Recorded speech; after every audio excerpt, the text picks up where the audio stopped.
where will your career be in the next 12 to 15 months? And I kind of was like, wait a minute. I'm like dodging a question like this. I'm like, hold up. All of us pretty much have a plan for the next car we want to buy, the house we want to purchase, the trip we want to take, what we want to eat, our outfit for the day or for the week, etc. But a lot of us don't have a plan or any type of roadmap for our career. I'm just trying to be somebody. So make a way, make a way, make a way. For our episode today, we're having a conversation with Shea Rhim, a designer and also a quarterly Adobe Creative Resident for 2021. He is such an interesting dude. I've gotten to meet him through the residency program and hang out with him a lot and just talk about all things art and design. And we got on this conversation around design and how different aspects of design can be applied to your life. Basically, in so few words, it's a lot of visualization. As an artist or creative, a lot of us kind of come into our careers pretty blind. I mean, whether you're graduating out of some sort of art degree or creative degree, or, just stepping straight into it, freelance or transitioning out of another type of profession into full-time or part-time artistry. And so I think having this conversation with Shea and hearing how he takes different design principles and applies it to his own life and career goals can be really helpful and beneficial, regardless of where you are in your creative career. So without further ado, let's get into this conversation with Shea around designing your life. So by the time this episode goes live, I think you'll be wrapping up your quarter. But I do want to talk to you about how your quarter is going and all that kind of stuff as well. So without further ado, Shea, go ahead and introduce yourself. As of right now, like my main title that I like to just go by to describe me is multi-disciplinary designer, right? That kind of encompasses everything for the most part. But more specifically, right? So multidisciplinary, right? So you have, I went to school for studio art. So I know graphic design, digital photography, and then other studio art forms like pottery, I can throw a pot, right? And a bunch of other stuff that I probably can't use in real life. And then also, in addition to that, I went back and got a master's in UX design. So I've added that now to my multidisciplinary skill set. So for me, it's easiest to just say I'm multidisciplinary, and I just rock and roll like that. Dang. Okay. So you went to school for not only digital art, if you will, but also tangible art as well. Yes. Big thing that not a lot of people know, but yes, the physical art is actually, it's a part of my future plan. I'm really trying to bring that aspect back and make it come full circle. But I went to school for actual physical artwork. Dang. You mind if I ask, you cannot answer this if you don't want to, but how did your parents feel when you decided to go to college for the arts? Look, because I know how my parents felt, so I'm curious to know how your parents felt. Okay.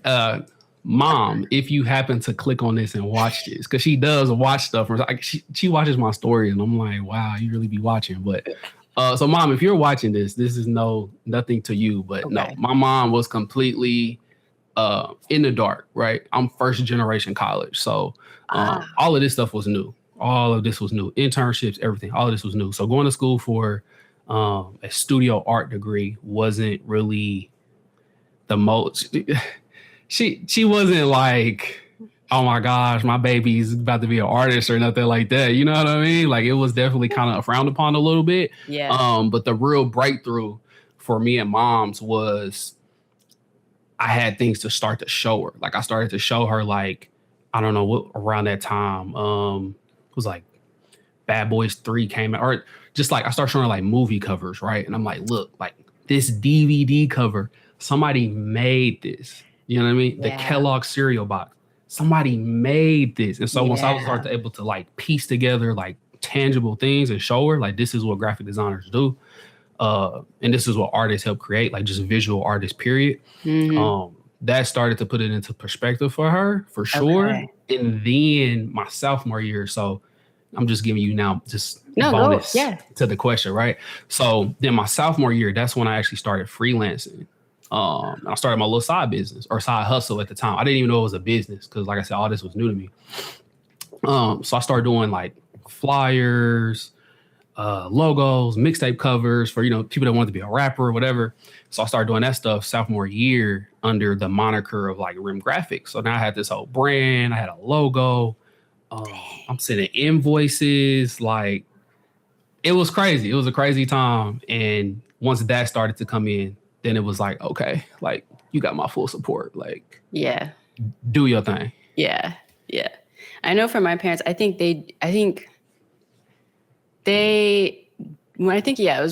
until I got like my first, I would say, agency, like working for a video agency job. And then they were like, oh, okay. But it was still working on stuff they'd never heard of. You know what I mean? And then I made a show for PBS. And that's when they were like, our baby girl. That's the one. She's out here doing things, okay? That's and I was like, thankfully they never cut funding, which was cool. My parents, I had to like do a whole presentation on not going to school for engineering. Otherwise, they were finna cut the funding straight up. Wow. They were like, I'm sorry, you want to do what now? Oh, wow. Go ahead and state your case because we're gonna pay for your college education, and like we need to see a return on that investment. So go ahead and tell us what you finna do. Hey, but I'm not even gonna lie to you. That's kind of dope. It always very much is. They've always been that way.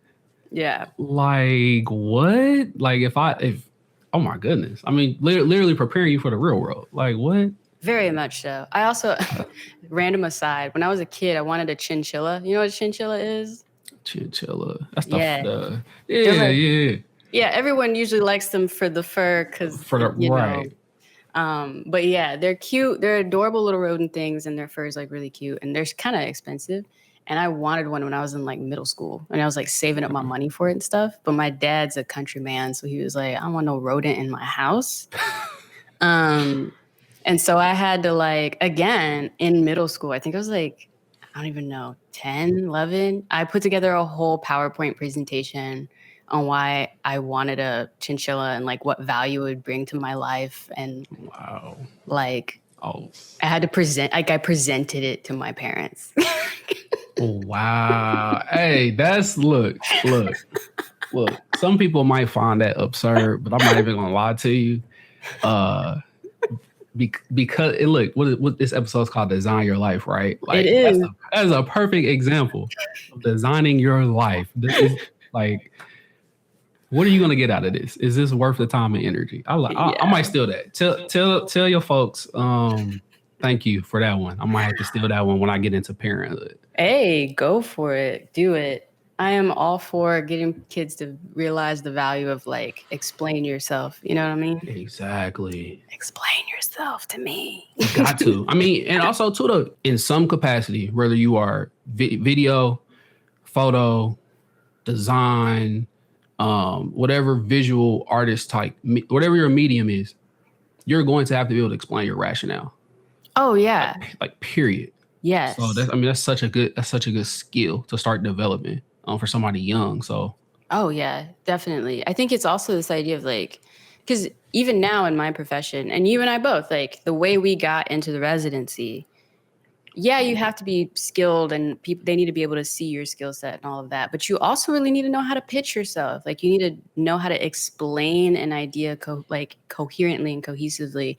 You need to know how to get it out of this abstractness of like literally the hive of my hair right now, out of that and onto a document for people to comprehend. And I will say the creators that I know that are like killing it right now, they're really good at pitching themselves and projects they want to get done. Whether the project ends up being what they pitched or the idea they had, irrelevant. They were able to tell it enough to a sponsorship or a brand or whatever the thing is that they believed that they could do it, and then they got paid for it. So yes, with that in mind, this episode is called Design Your Life with Shea. because I thought I was a little bit crazy, again, coming from my chinchilla background and my parents being like, prove to us why you shouldn't be a mechanical engineer background. But y'all, I was talking to Shea when he first joined in with the residency. We had like a one-on-one. And then he started telling me about how he's designing his life. And I was like, daggum, this is beautiful and scary at the same time. This is pretty recent. And I shared this with you as well. Up until this point, or up until the last couple of years, I've been very much so a just free spirit when it comes to like design, when it comes to like the path that I'm heading on. I've just been whatever I wake up and feel that day. That's what happens. I've had like 101 different brand concepts, ideas, etc., come through in and out of my mind, and that I've also even mocked up and tried out to a sense. But in the last couple of years, and I had a one-on-one with somebody pretty high up at the Atlanta Falcons, last organization I work with, and we had a one-on-one. It was interesting because we started talking about paths, we started talking about career, where you want to be, etc. And so he started asking me a series of questions. He said, okay, so what are you doing this weekend? I had an answer for it. I'm like, oh, go do this, etc., brunch this. Okay, so you know what you know what you're gonna cook for dinners this week. You know what trip you have planned for next summer, etc., etc. All these things I had answers for. Yeah. And then he said, okay, so where will your career be in the next 12 to 15 months? And I kind of was like, wait a minute. I'm like dodging a question like this. I'm like, hold up. I kind of gave a BS answer, just to have an answer. Then he followed up again with like the 5-year question, or like, what if this happens, and then what happens to your career? And I had no answers for none of the questions. And the big takeaway from that was us as people, for some reason, all of us pretty much have a plan for the next car we want to buy, the house we want to purchase, the trip we want to take, what we want to eat, our outfit for the day or for the week, etc. But a lot of us don't have a plan or any type of roadmap for our career. Yeah. Which is really important for creative people who have, liberal arts degrees, because there is no set path. Everybody's journey is different. Yeah. And so since then, it's just been like, okay, let me figure this out. Let me start. How do I start to design my life? How do I start to put out a roadmap so I know where I'm actually trying to go? And that doesn't mean, disclaimer, just because you plan it doesn't mean it will happen that way. Very true. So true. Yes. It's just a roadmap. It is a yellow brick road for you to go down, but there's gonna be, side paths, detours, roadblocks, etc. But it's just something for you to know where you're going. So when I went back to school, right? I went back to school for UX design.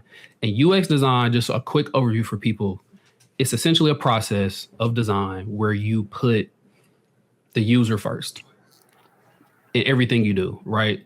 If you want to make something green, you should be making it green because it'll make the user, the human, etc., react in a certain way. So it's all about the user, but it's also about the process. And so what I was able to do in the last couple of years is take a UX design like type of process and apply it to life.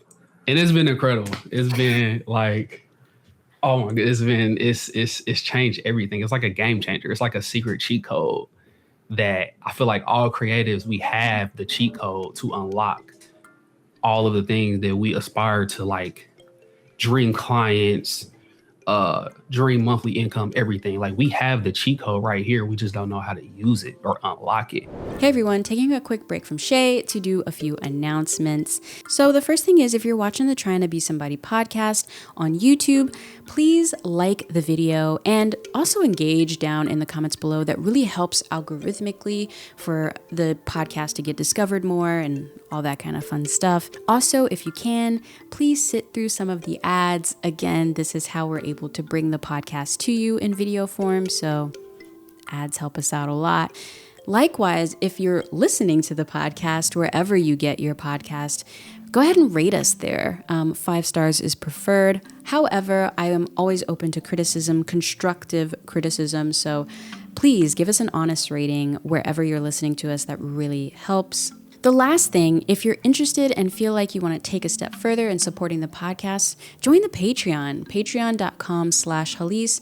There you'll get early access to these episodes, as well as private videos, unlisted live streams, all sorts of stuff that comes out before anyone else gets to see it, and exclusive content as well. So check it out, patreon.com/Hallease. The Patreon producers are another way that we are able to continue to bring original content to you on a variety of different platforms. So thank you, Patreon producers. Really appreciate y'all so much. And with that, back to the conversation with Shea. Thanks. And so one of the big, it's really more so like a 3 or 4 step process, right? Which is like discovery, right? Discover what's actually going on. What's the goal? What are we trying to accomplish? And then kind of like empathizing and figuring out, okay, like what's realistic? How do we set realistic goals, et cetera? And then you move over into, in this phase, it would be like research. But in life, this is more so the time where you figure out, okay, if this is the goal, how do I make that goal attainable and turning them into like small bite-sized pieces? Yeah.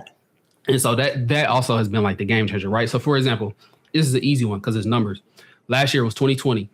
So I said 2020, I'm gonna read 20 books. Okay. Easy, right? 2020, read 20 books. I said, okay, how can we like make this attainable? Because a lot of times we set goals, we don't know how to make them attainable. I said, okay, 20 books is 4 quarters in a year. So I started using the whole, that's how the business world works in Q1, Q2, Q3, Q4. So I said each quarter I'm gonna read, what is that, 5? Yeah. No, 4. You're right. It's 5 books. We don't know math on here. Okay, yeah, there we go. 5. Okay. 5. So I said, okay, that breaks down to 5 books a quarter. It's literally that simple of taking a goal and breaking it down into like attainable bite-sized pieces. And then at the end of the year, I actually ended up hitting 18. So I didn't hit the full 20. But we know what happened in 2020 though. That was right. Yeah. So 18 is time. Yes. So I'm very happy with 18. But yeah, so then, to backtrack, you discover, then you start to do your research. So this research phase for creative, this is kind of like setting those goals. And then the next step in the UX process is design. And so here, this is when you're actually like going through the motions day to day, trying to achieve your goals, trying to do the different things that you set out to do.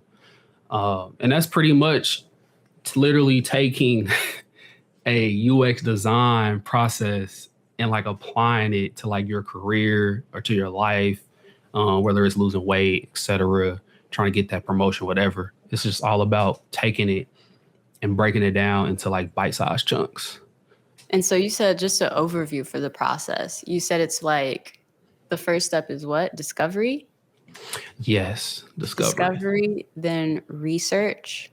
Yes. Then, what's the next one? Design. So which is the fun part. Yeah. Yeah. Implementation of the stuff. Yes. And then that last step, so in the UX design process, like if you want to use the full 4 phases, the last step will be like prototyping / like testing or like iteration. So like, for example, in the UX world, if I build an app or if I build like, let's say Instagram, for example, when they wanted to bring video to the platform, they do that behind closed doors. They design it, then they move to the next phase, which is like prototyping it, like making it like actually work and then testing it. So they can kind of see, okay, users like this, users don't like that. Let's take that information now and go back to the table and reiterate. So reiterating is a big thing. So for example, like I had a goal that I set at the beginning of the year, and I had no idea that for one, January 28th, I was going to get laid off from my full-time job.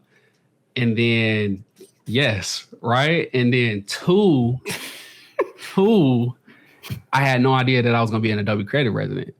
So as you can see, I had a plan in mind of where I thought I was going to go. But because I'm kind of following this process and I'm letting myself go through the motions, I'm letting myself get feedback and iterating. So now I go back each quarter and I edited my goals. I updated them so that way they're current to what I'm trying to achieve. That makes the most sense. I know for me, like just to give a, I guess not not like life threatening, my whole career is messed up example. I know like for me this year I wanted to learn Spanish, and that's been something I've been trying to do for a while, just because I feel like this idea of learning to express yourself visually, creatively in another language, I just think is really fascinating. I'm into it. And Spanish makes the most sense to learn considering where I'm at. I'm in Texas, and that's kind of the second language I've grown up around anyway. But for some reason, like I have this very abstract goal. I want to learn Spanish, right? What does that mean though? The next thing I immediately started doing was research. Like, okay, what does it mean to be actually like proficient in Spanish? It's come to find out learning languages ain't nothing new. So there are tons of resources out there about like defining different levels of fluency and what each level is considered and what that means.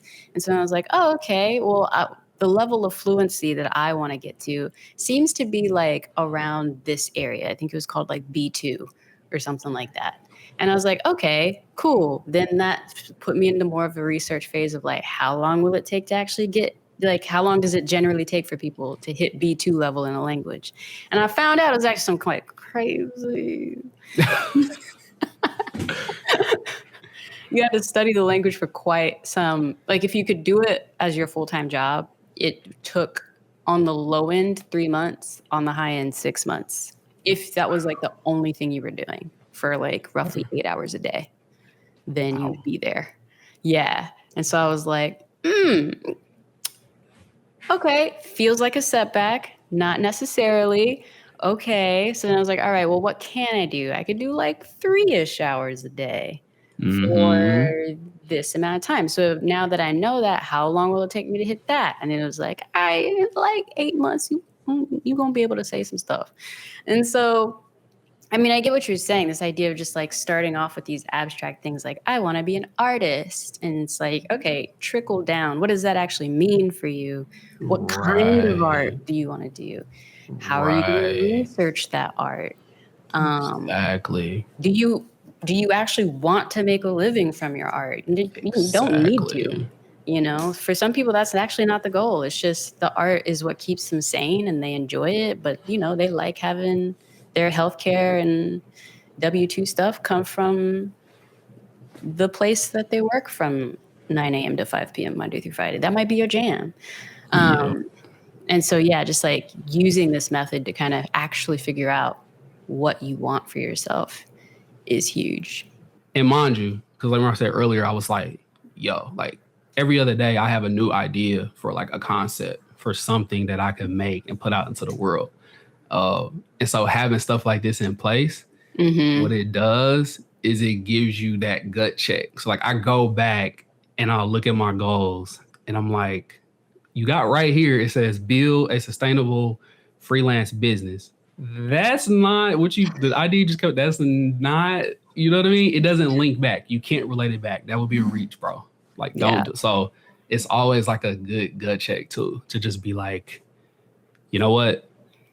This isn't in alignment right now for what I set out to do. You know what I mean? For this year or for the next 2 years. So that's also another reason why more people should do it.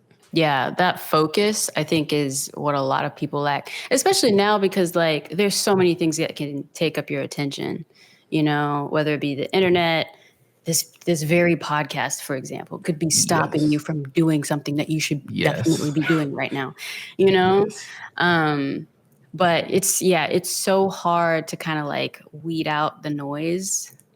And I think doing something like this can definitely help you focus and help you have an easier time saying no to things that don't necessarily serve your long-term goals. Yes. Which is super hard if you're a people pleaser. By the time this goes live, your residency will be finished. Can you tell them a little bit about like your project and what you've been working on? Because it's actually been kind of been like watching you on the social medias and whatnot, seeing you drive a Tesla and stuff. I'm like, okay. The Tessie. Yeah. So essentially I guess at this time it'd actually be out there, my full case study, but essentially for me, what I pitched to Adobe was a project where I explored the future of mobility, more specifically e-mobility, right? Like an electric future. So the project for me, it really started with, because I'm from Indianapolis, Indiana. So any of my indie folks watching 317 Naptown stand up, if you listening, like Lafayette Square, for example, I'm just throw that example out there since that's what I know the most. Great, used to be a great mall, great area. It started to go down, and it's essentially a dead mall. And there are a lot of dead malls across the United States, right? A lot of that we can attribute to e-commerce. People don't need to go to the mall no more. You just buy it online.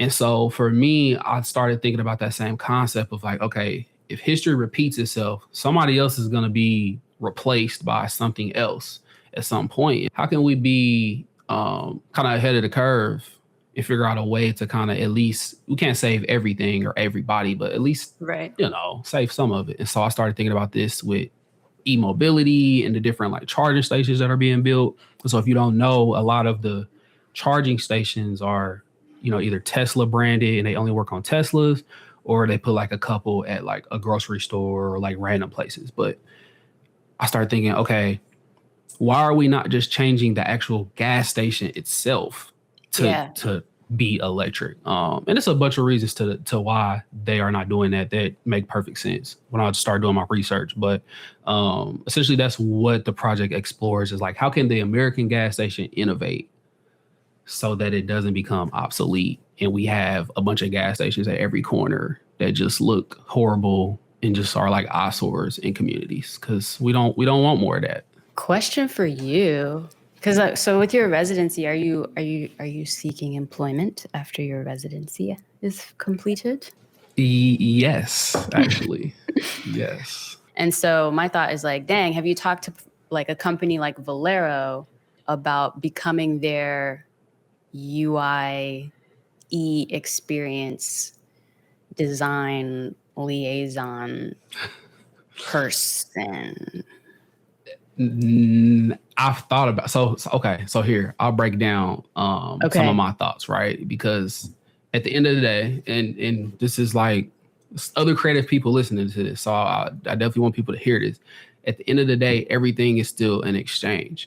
And so yes, very, very appreciative of Adobe and everything that comes with the perks of being a resident, but you also have to think about what it is you get out of it. And so for me, when I thought of this project, I thought long and hard about where I'm trying to go. And so for me, I've been in sports the past 5 years, done everything that I wanted to do there. And now I'm ready to move into like a tech space, like designing for the future. And so I knew strategically, I said, okay, I need to pitch a project that is about futurism, that shows that a Black designer can design for the future. Because a lot of times we are left out of these conversations as well. With new technologies, we are not anywhere to be seen. And so for me, strategically, this project checks off so many boxes for me. Not my hope, but what will happen once I present the case study and all my credentials is that landing my next role as a UX UI designer somewhere should not be hard at all. I'm in Atlanta. GM is here. Porsche headquarters is here, and Mercedes headquarters is here. They just moved it here. So that's three big automakers that are here. So if this project, for some reason, somebody in some other department happens to see it or whatever, and then that's my in, right? That's my in to at least get an interview, to get the conversation started. And additionally as well, and this is just, a free promo for the residency, definitely sign up for the residency, because you get to retain the ownership to all your work.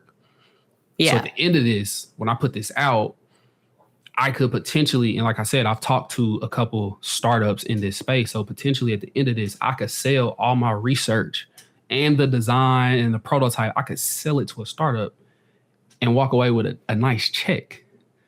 See. So you have to like, as creative people, I know we want to wake up and kind of just do whatever and just be willy-nilly and be free spirits, but like, you have to think about what you get out of the different things that you commit to. It's so important. Yeah, that's so true. And it's hard because I know for me, Again, like you said, this idea with the whole like designing your life and needing to know by having this framework, this blueprint, especially if you're someone who is like all up here, with yourself, which I know a lot of artists are. I think doing this exercise can really help you focus. And again, know when to say no to stuff, but also know when to say yes, where it could seem like it could seem like an opportunity that isn't that important or isn't that great because I don't know, it's not a paid opportunity or it's not like sort of the traditional compensation methods that you're used to. But it puts you in this potential experience will maybe put you in the right room with other people you'd want to collaborate with later because they're going to have a similar interest to you. Or doing this experience and not really getting paid exposes you, though, to another way of working that you haven't gotten exposed to and you can see might be a thing, which comes into like that research bit you're talking about. So yeah, I totally understand what you're saying, where it's just like, just because people outward looking in can't tell why you're saying yes to something doesn't mean it's not going to potentially be a really good strategic move for you long term. And it sounds like that's what you're trying to gain out of the residency for sure. Yes, big time. That is for me. You want to know what you get out of it. So you have to define what it is you get out of it, but then also what that trade-off is and what, the other person in the commitment is getting out of it as well to make it's MB is what it is. I can't remember who I heard that from the first time, but it's MB, mutually beneficial. Yeah. Everything should be MB, mutually beneficial, like just start thinking about that next time something comes up. And I think things being MB can also just be like, just on your spirit, you just enjoy it. Like I know for me, something like I get to collaborate every now and then with a lot of different artists, whether it be for like something like this podcast, for example, or just like collaborating with artists. Like a lot of other YouTubers will message me asking questions about production. I could be semi-terrible and be like, well, my consultation fee is X, right? I could do that. I could. And I'd be within my right, like I said, I had to prove to my parents about this film degree. Might as well put it to use, Yes. all that kind of fun stuff. But in the long term, that doesn't actually benefit me. Like I have gotten so many opportunities to collaborate with YouTubers significantly bigger than me, like absurdly larger than me, just because I was nice and talked to them for 30 minutes, 45 minutes, an hour about which mic they maybe should get. Yep. And for me, and it was beneficial for me because I love talking about gear, Yeah. as you can see. Yeah, setup is crazy over there. Yeah, I'm like recording on like 20 different things because I am a Virgo and I get scared that things are just going to shut down. But like Murphy's Law is like the thing you're fighting against as a video producer. But yeah, so for me, it's just like, it's a joy to talk to people or even just like doing tutorials on my channel and stuff like that. Yep. The amount of times I have actually gotten hired because I just showed how I did something creatively, like gave the secrets away. Yeah. Here's how to edit this. Here's how to do this in After Effects. And then somebody was like, yeah, you showed me how to do it. I don't want to do it. What is your rate? Yep. That it also works that way as well. Yeah. I can't harp on the importance of free game. I mean, just giving away free game is just so important for what you just said. And I throw an example in there as well. I was a little timid at first about sharing all of my styling secrets. And I was scared to share the drip. Yeah. Point blank, period. I'm not gonna lie. Yeah. Because I had worked for so long to get to this point. Because like I said, I'm first generation college, so I didn't grow up. I didn't grow up dirt poor, but we didn't grow up with all the Jordans and stuff, right? I had to make it work with the Reebok Classics, some K-Swiss. Like I did my thing. The 2 for $89.99 at Foot Locker when them sales would come. So by the time I was able to like start buying the things that I wanted and really put my style together the way that like I imagined it, I was nervous about sharing like those tips. And like you just said, I started just giving away that free game. Like, look, this is how you match a denim jacket with this. This is how you do that. And then, I mean, I started getting like Uggs, start sending me free Uggs, and like all these companies I actually started getting seeded product because I was giving out free game. So like you just said, I mean, that's so important to just share like free game. As hard as I understand why, especially for people of color in general, that scarcity mindset is so hard to get out of. And frankly, I don't think it'll ever really leave you. Like you have to just get so high up in your career for it to finally start to not scare you, to show people stuff all the way. I think it's something that you actively have to fight against and be like, nope, I'm going to be open. I'm going to share. I'm going to do this. Especially like, not saying that everyone needs to have a YouTube channel and like grow and do all that stuff. But the best way to get clients is to be good about showing who you are and showing your process. And I think the most authentic way for artists to do that is to just show their process, like make it into a tutorial. So that way it doesn't really feel like you're tooting your own horn. I know for me, that was always really hard with film and video production. I always was like, I'm not going to show what cameras I own and stuff like that because it feels like just this weird flex. You know what I mean? Like this weird, like, and I also don't want people to know I got this because it took me a long time to save up for this. And this is a lot of work. It's a lot of money in my backpack. You know what I mean? Right. But at the same time, by giving away information and tutorials, again, you're kind of showing people what you're capable of doing, and I don't know. I just really do believe inevitably it comes back to you. Yes. You know, give not grudgingly or of necessity and other such things. Yeah, give more than you take. And then on top of that, look, I'm gonna just keep piling on top of what you're saying right now because I'm feeling what you're saying. Like throw on top of that, like big thing here. I'll try to put a cherry on top, but feel free to add on. Big thing here. At some point, as you develop your own style, and then if you decide to start sharing those tips, there will be a mini version of you. People will say, oh my gosh, you remind me of such and such for a while. But after a while, that mini you will grow into their own bean sprout and they won't be compared to you anymore. And so you just understand that, be okay with it. Like Casey Neistat, for example. I mean, there are plenty of mini Casey Neistats, Casey's on YouTube, but at a certain point, they grow into their own like type of style, type of thing. And I think about music artists a lot of times with this too. Kendrick Lamar. When Kendrick Lamar first started out, and I played him for my brother, my older brother. We're 7 years apart. Kendrick Lamar sounded like Devin the Dude, LA rapper, California rapper, whatever. They sounded just alike. I mean, you could play a song and they sound just alike, but after a while, Kendrick grew into itself. So say all that to say, share your art with the world, share your tips. There will be a mini you. If there is a mini you, that means you're doing something right. Ooh. And then eventually they'll grow into their own. Man, I really enjoyed talking to Shea, and he definitely gave me some food for thought and perspective that I think was really interesting to have. You know, I am the type of person who likes to cultivate a specific light for themselves and try to find that for themselves. But it's another thing entirely when you finally have the vocabulary to describe things and can also objectively talk about different design principles and apply them to your life as well. So hopefully this conversation was helpful for you, regardless of where you are in your creative career or personal journey with goal setting. Fun fact about Shea, he wrapped up his quarterly residency with Adobe and was offered a full-time job with General Motors designing for them. So obviously he is doing something right. Go and follow him on Instagram at Shea Rhim, and while you're at it, congratulate him on the new employment because wow. Also, if you're watching here on YouTube, Shea does have a YouTube channel, so I will link to it in the Eye of Sauron and in the description box below.